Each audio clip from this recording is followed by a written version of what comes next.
Hey guys, Matt. Before the reading of chapter 59, a few things. It could be about 5 or 6 minutes, but it's pretty important, I believe. I don't know the reason for this, and we'll ponder that in a moment, but the important thing that needs to be said is there's something going on like a communication breakdown between, you might have noticed this, between yourself and others. If we're not crystal clear with someone about something, there's a communication breakdown or a major communication problem or an argument. I'll just give you an example that's happened to me recently, and it seems like this is happening a lot, where I will say to somebody, this was a family member, I'll said, yeah, that'd be, if that's going to happen or if that's going to be on or whatever, I'll swing by. Just throw it out there. And the family member doesn't say anything at all.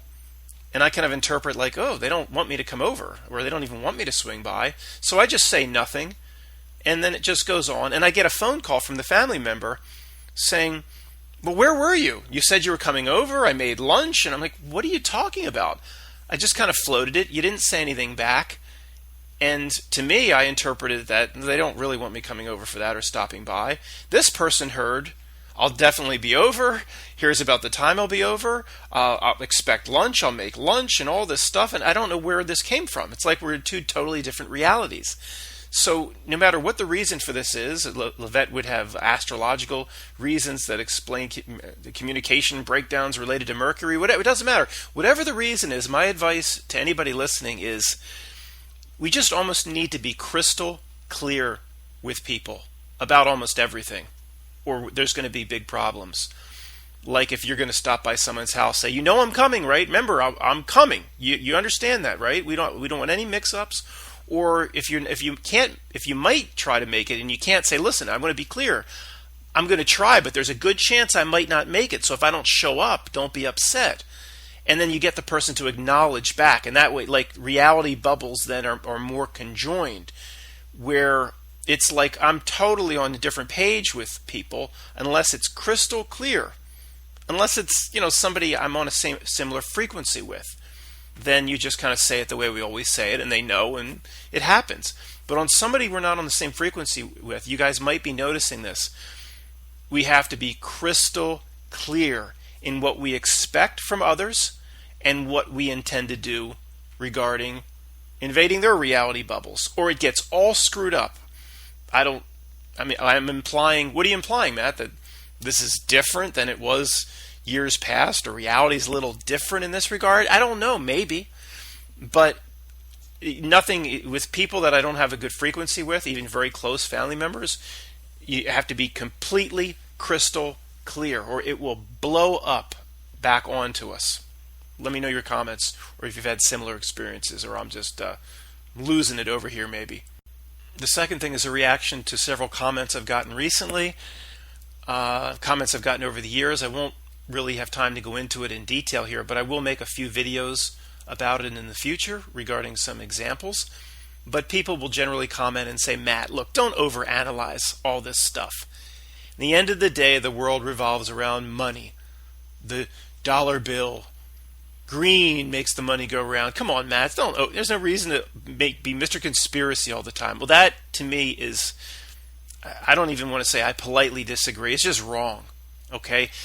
The system that's here, the one world system that pervades almost everything that I call the screen, in anything they do, if it accomplishes what we would call their goals, I'm not reading from the book yet, this is just a general discussion before chapter 59.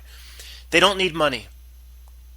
I mean, just on the basic level, even if you had to present your case in a court of law, why would any entity need money that can print up any amount of money in 10 seconds on a keyboard using the Fed or any central bank around the world that they want? They want to launder it in from the back door, then they create 14 billion yen through the Bank of Japan, and they'll bring it in the back door. They can do whatever they want on a keyboard. 100 billion here, 100 billion there, inject this, inject that. If they have a system goal, they don't need money. I'm sorry, this isn't even open for debate anymore. Those that observe reality, this is the way it is. I don't need to sound arrogant, but you got to move past this. If you're thinking like, oh, Syria and there's certain things happening in the Middle East, that's to build a pipeline. No, that's like I want to say 5 levels. It's like 10 levels below where you need to be. If anybody thinks Gulf War 1 or Gulf War 2 was about oil or wells, or it has nothing to do with that stuff. 9/11 was about the military-industrial complex. That's exactly where they want you spending their time. It's like my cats I'm watching downstairs for somebody. They chase the laser up the wall. They never see, it's not real. They don't get it. That's what thinking the power structure and the way the world works at the inside of the city-state entities like the Vatican and the City of London. They're thinking it's about money is just like the laser on the wall to the cats. I'll talk about it more later. Chapter 59. As we spend time in this reality living life, I'd like to remind you that we are probably like a fly trapped on a plane at altitude. Our situation right now in life is probably like a fly trapped on a plane where they close the door behind the fly and it's at altitude. If you could speak to the fly, he would never understand the nature of his predicament. Up at altitude? The fly would look at you like you're crazy. Are you kidding me? I'm at 30,000 feet traveling 600 miles an hour. Ha ha ha. It's that type of situation. But in terms of us really grasping this reality, although we'll always try, we'll always ponder it. It's always a fun exercise. But let's chalk it up. We're probably in a similar situation to the fly. Because the rabbit holes here are endless, it likely tells us we should stop trying to figure out all the details. There are thousands of people out there right now debating flat Earth versus globe Earth. Like it just has to be one of those two options. And we've got it all figured out. We're the fly on the plane. If it's not globe, then it's got to be flat. NASA lies, quote unquote. NASA lies is a catch-all term that allows for hundreds of shapes and allows for hundreds of things we don't know about and potentially can't possibly perceive. Flat Earth versus globe Earth is kind of like this. There are two flies on a plane, trapped, and they're both trapped in a lavatory with the door closed. One fly proposes that the universe, the entire universe, ends at the occupied sign right in front of him. The other fly postulates that there's something beyond the door, and there's something out there called a cabin, and that universe expands out in the direction of what's called the cockpit, all the way until Star Trek's Great Barrier is reached, just past where the flight attendants brew coffee and where Soul Plane uncorks the Alizé. Sorry, Flat Earth versus Globe Earth. That argument is the first day of kindergarten. The wise man says, you know what? NASA lies. NASA's part of this control structure that is basically an evil Lochnar, and we don't really know the nature of our predicament. Except we know what they told us over here is completely false because they lie about everything. Then we can go from there. We just eliminate everything they told us. At least we can rely on that the lies of NASA isn't the truth. Then what's on the table? Well, everything is left on the table after that. What's really going on is probably that far beyond our perception. Back to the fly example. Analyzing what this matrix throws up on the screen is the same old distraction that it wants us partaking in. So one might say we in this community are too serious in trying to figure it all out. Take it too seriously. Imagine if you could talk to yourself during a dream, for example.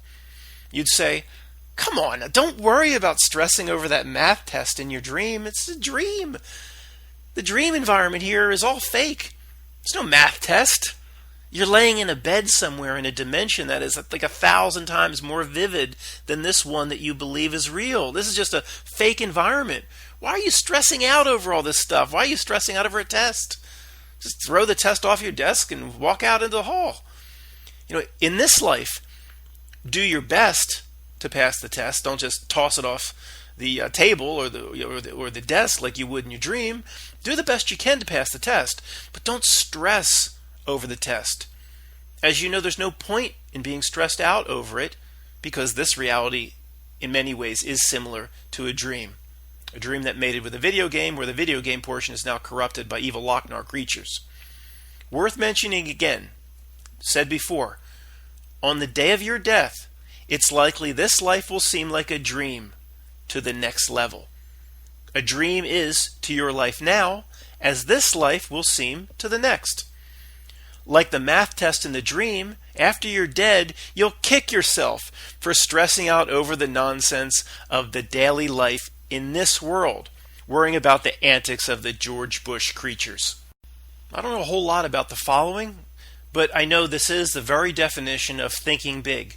And I know that only super big thinking will even potentially get close to the truth and what's actually going on. So whenever possible, even if it's totally wrong, learning to think in new ways is beneficial. Without a doubt, it's beneficial. Even if you're wrong 10 times in a row. Eventually, you'll be close. And you'll know it because it will, one, resonate with your inner tuning fork, and it'll be just about the opposite of anything anybody ever said in the mainstream. If it's far away from the mainstream, then we're on to something. So I don't ever want Don Lemon mentioning a thing that I've ever said or talking about any topic that I've ever discussed in detail. That will make me quite uncomfortable if Don Lemon starts bringing it up, but maybe that's why they'll start doing it. You know, that's kind of what they do to us as well sometimes. They will start talking about some of the things we talk about and then slowly try to turn the wheel of the Titanic and hijack it, which is what they do. But in general, the small thinker, unlike the crazy stuff we're going to talk about, the small thinker will never be right because he or she will never venture into the deep end. Never be willing to do it. He might look crazy if he does that. Might be uncool. Might not really jive with people that watch Don Lemon. You know, here or the following are some interesting ideas that I have. What theories will you forge over your lifetime? How will you share them? And the general notion is, if it doesn't sound half crazy, it's not going to be close to the truth. First crazy theory, first exercise in thinking big. Perhaps we're dead now, and this realm is the afterlife, or a purgatory of some sorts. Why? Because we know almost everything is backwards and upside down in this realm. School hides the truth. The medical field doesn't cure disease. Diplomats set the conditions for more war. Banks create poverty. Governments forge shackles with more laws instead of laying the conditions and foundation for freedom. Big religion actually draws one away from higher self, or what anyone would call God. We know, quote, Earth is the key spot in the universe if you love duality. So why wouldn't our entire concept of existence and life in this place be ass backwards too? You think that's the one area in this life that was just able to buck the trend here that everything is half-ass backwards? Everything's inverted? Everything's fugazi? No, I don't think anything bucks the trend. Everybody just knows for sure we were born into life here, and someday we're going to die, which we're brainwashed to fear. If absolutely everything here is ass backwards, why isn't the opposite scenario more likely in explaining our lives? Maybe this life is the death of soul spirit that was once free, or a step down of whatever the other plane of existence was. This is some step down into some sort of 3D, the realm of 666 purgatory. Is that notion so nuts? This material realm would be like death for something that was once free. We're perhaps like a lion in a zoo. This 3D realm binds and confines us with the chains of time and space. This 3D realm of 666 is incredibly limiting. Seems free as heck. We just walk out into a meadow. Isn't that wonderful? It's incredibly limiting if you zoom back from it and look down at it from far enough away. Perhaps this life is, quote, time out or punishment, like sitting in the corner with a dunce cap like they did in 1850. And if you don't learn your lesson, maybe you'd do it again. Perhaps in the day of our death, the more accurate word to use may be, if we're able to get out of here and not do it again, better word may be birth instead of death, or at least parole. But born into some existence far better than the one where the George Bush-like creatures are trying to cook up fear and suffering on all of us all the time. If this life was actually death, hooray, then death, per the opposite, will be like life. Why would we expect the inversion that's all around us to have an exception? Why not expect the inversion pervades everything here, even life and death itself? And one quick note away from the book, these are not everything in this book is my original idea, of course, guys. I've heard Levette and others talk about this. But I don't think when things discussed are this big and potentially getting us a tiny little bit closer to understanding what our life role is and considering the nature of the predicament that we're in here, I don't think I have to run around and give footnotes. Oh, I heard that from this person. Oh, I heard that from Levette.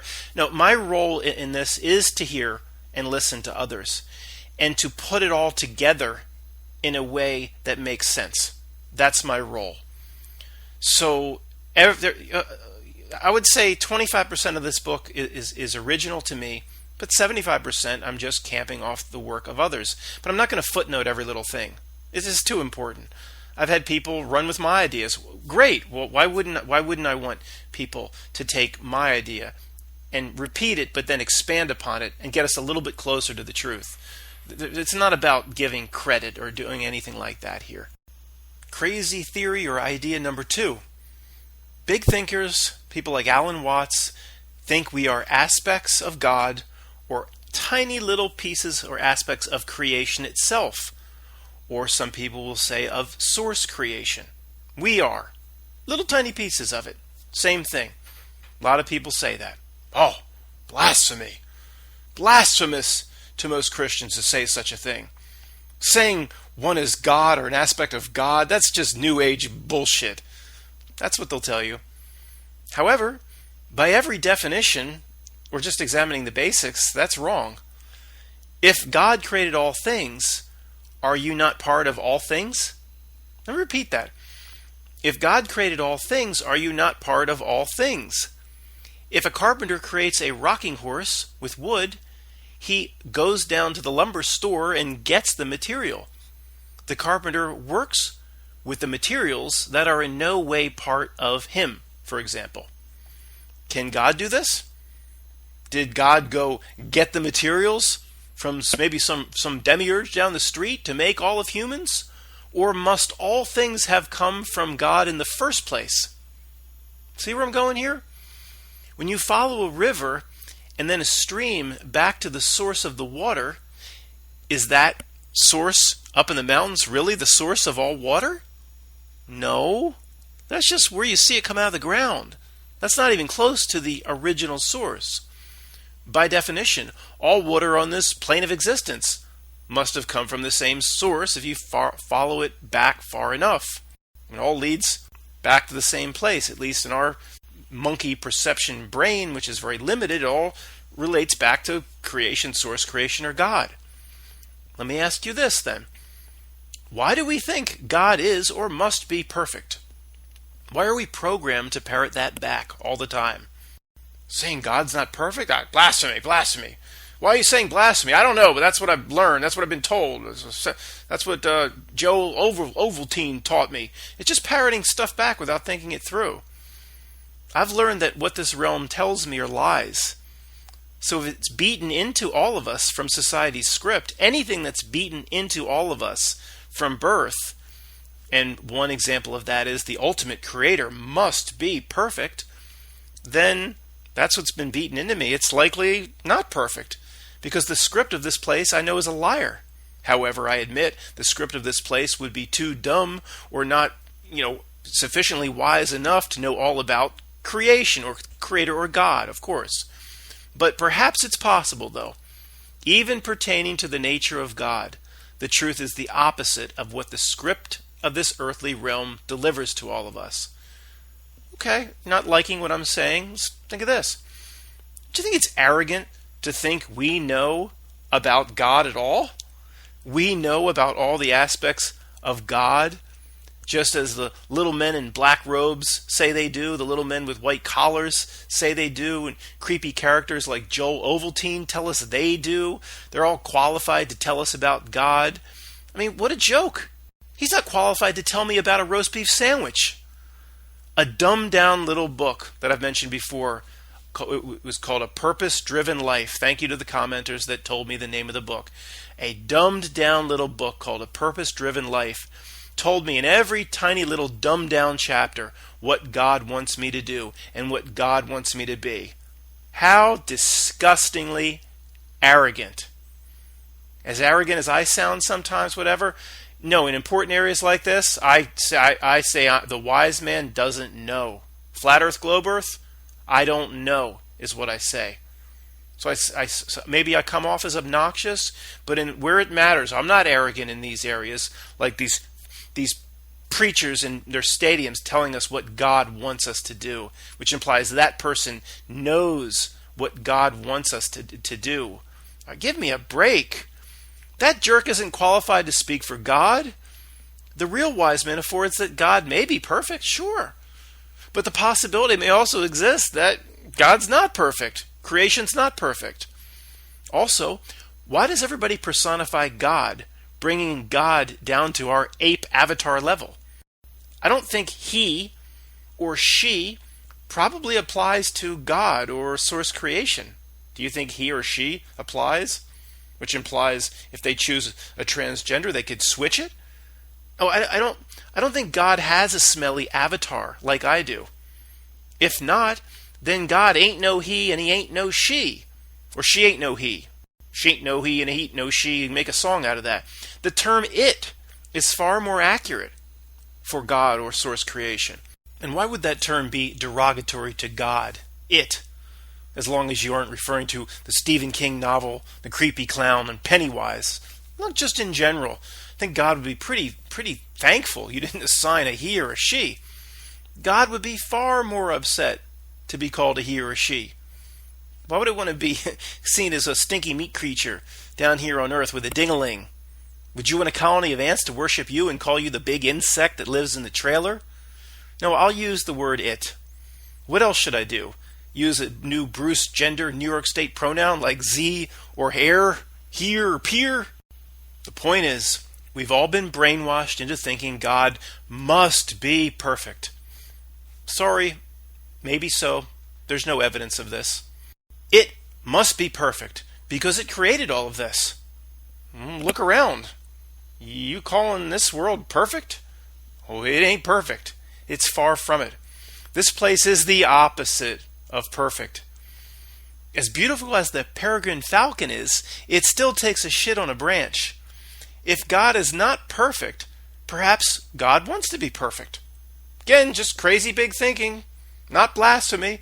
If God's not perfect, maybe God wants to be perfect.